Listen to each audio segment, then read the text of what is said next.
ಶೋಧು, ಹ. ನೀವು ನನ್ನ ಲವ್ ಮಾಡಿದ್ಯಾಕೆ? ಹೀಗೆ ಹೀಗೆ ಅಂತೆ ಸುಮ್ಮನೆ ಹೇಳಿ ಅಲ್ಲ. ಆ, ಹಾಗೆಲ್ಲ ಹ. ನೀನು ಒಳ್ಳೆಯವಳು ಅಂತ. ಹಾಂ, ಮತ್ತೆ? ಮತ್ತೆ ಇದೆ ಇದೆ ಅಂದರೆ ಫಸ್ಟ್ ಟೈಮ್ ನಾನು ನೋಡುವಾಗ ಹಾಂ. ನಂಗೆ ಅನಿಸುತ್ತು ಇವಳು ಒಳ್ಳೆಯವಳು ಅಂತ.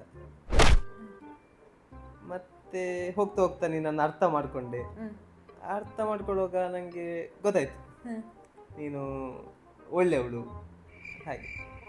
ಮತ್ತೆ ಅಲ್ಲ ಇನ್ನುಂಟು ಅಂದರೆ ಅಂದರೆ ನೀನು ಬೇರೆ ಹುಡುಗಿಯರ ಥರ ಅಲ್ಲ, ನೀನು ಅಂದರೆ ಒಳ್ಳೆಯವಳೆ ಒಳ್ಳೆಯವಳೆ. ಮತ್ತೆ? ಮತ್ತೆ ಉಂಟು ಅಂದರೆ ನೀನು ನೋಡುವಾಗ ನನಗೆ ಒಳಗಿಂದ ವಾಯ್ಸ್ ಬಂತು ಫುಲ್. ಹ್ಞೂ. ಅಂದರೆ ನೀನು ಒಳ್ಳೆಯವಳು ಅಂತ ಹ, ಅಷ್ಟೇ. ಅಲ್ಲಲ್ಲ ಇನ್ನುಂಟು ಹ್ಮ್. ಅಷ್ಟಲ್ಲ ಉಂಟು. ಅಂದರೆ ಮತ್ತೆ ಅದೇ ನೀನು ಕೆಟ್ಟವಳಲ್ಲ, ನೀನು ಒಳ್ಳೆಯವಳು.